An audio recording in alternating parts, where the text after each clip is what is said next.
تو ہم بات یہ کر رہے تھے کہ جو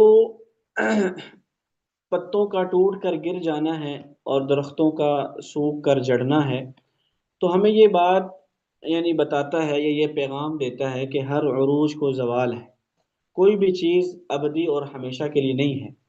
اور موسم سرما یہ پیغام دیتا ہے کہ جس طرح میرے آنے سے درختوں کی دلکشی اور رعنائی ختم ہوئی ہے، ان کے پتے جڑ کر کچرے کا ڈھیر بن گئے، ایسے ہی انسان کا ایک وقت مقرر ہے جس کے آتے ہی ساری لذتیں بیکار ہو جائیں، اور اس وقت وہ ساری تمناؤں اور تمام خواہشات کو چھوڑ کر اپنی اصلی اور حقیقی منزل کی طرف گامزن ہو جائے گا۔ لہذا انسان کو چاہیے کہ اپنی حقیقی منزل کی تیاری کرے۔ تو اللہ تعالیٰ سے ہم یہ دعا گو ہیں کہ اللہ تعالیٰ ہمیں اس موسم سرما کو ہمارے لیے خیر کا باعث بنائے، اور اللہ تعالیٰ کی اطاعت اور بندگی کا باعث بنائے۔